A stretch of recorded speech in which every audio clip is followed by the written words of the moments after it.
Hello good morning all of you. My name is Isha Rajput. मैं कुछ time से competition की प्रिपरेशन कर रही हूँ। मैं एक कोचिंग चाहती हूँ एस शर्मा कोचिंग क्लासेस। मैं आज आपको उस कोचिंग से सर से मिलवाना चाहती हूँ जिनका नाम है सोम सर। नमस्कार एवरीवन।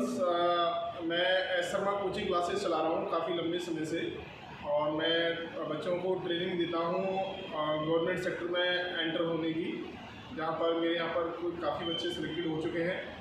आज मेरे साथ में ईशा राजपूत बैठी है, काफ़ी होनहार लड़की है। इसके मन में काफ़ी मेरे से कुछ सवाल जवाब बन रहे थे पूछने के, तो आज मैं इसको टाइम दे रहा हूँ। क्या सवाल जवाब हैं ये मुझसे पता नहीं क्या पूछने जा रही है आज। तो ईशा, जो भी आपके मन में सवाल जवाब है पूछिए आप मुझसे। क्या पूछना सर, जैसे किसी स्टूडेंट्स को कंपटीशन लाइन में जाना है, इसकी प्रिपरेशन करना है, तो उसको कौन सी क्लास से स्टार्ट कर देना चाहिए?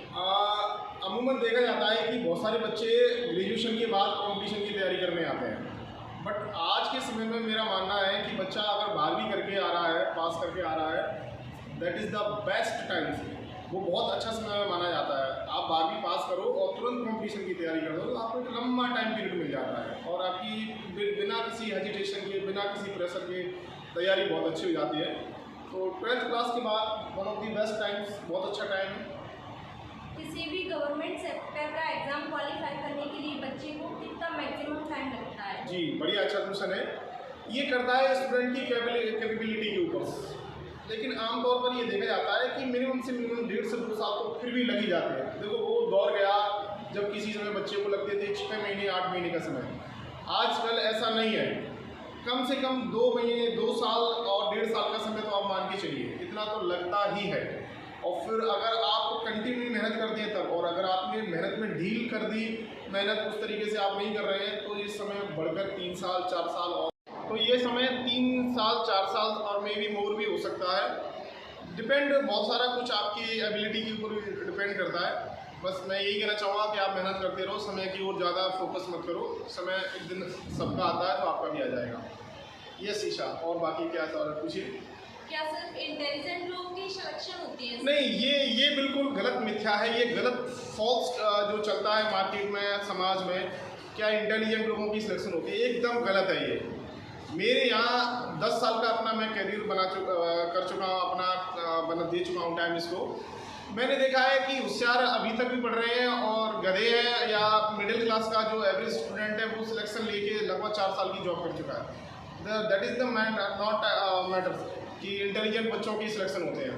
सिलेक्शन एवरेज स्टूडेंट की भी हो जाते हैं, लोअर कैटेगरी के स्टूडेंट की भी हो जाते हैं, और नहीं होने को जो होशियार है उनके भी नहीं होते हैं। आप मेहनत करो, बिलीव करो अपने आप पर और तैयारी अच्छी करो, आपका भी सिलेक्शन हो जाएगा। आप कैसे स्टूडेंट हैं इससे कोई मैटर नहीं करता, बिल्कुल मैटर नहीं करता। Yes. सर, अगर किसी को आपकी कोचिंग ज्वाइन करनी है तो कहाँ पर आना पड़ेगा? यस, देखिए, मैं बहुत लंबे समय तक गोले के मंदिर ग्वालियर में कोचिंग चलाता था, बट आज गोले के मंदिर से मैंने अपनी कोचिंग शिफ्ट कर दी है पिंटू पार्क चौराहे पर। वहाँ किसी कारण से गोले के मंदिर पर मुझे शिफ्ट होना पड़ा वहाँ से। अगर आज की आप बात करें तो मैं पिंटू पार्क सब्जी मंडी के सामने कोचिंग चला रहा हूँ, एस शर्मा कोचिंग क्लासेस के नाम से ग्वालियर में। आप आइए, और बड़ा ही इजी कन्वेंस है आने का कोचिंग पर। इजीली आप पहुँच सकते हैं मेरी कोचिंग पर, और जहाँ मैं अपनी बैच रन कर रहा हूँ, तो आप जुड़िए मुझसे, तैयारी आपकी अच्छी हो जाएगी। यस, देखिए, और भी कई सारी ऐसी चीज़ें हैं जो आप मेरी कोचिंग में आकर आप मुझसे डायरेक्ट रूबरू आप ऑफिस में बैठकर मुझसे सवाल जवाब कर सकते हैं, जहाँ पर मैं आपको कुछ बेसिक इसके मूल मंत्र होते हैं जो मैं आपको सिखाने की कोशिश करूँगा।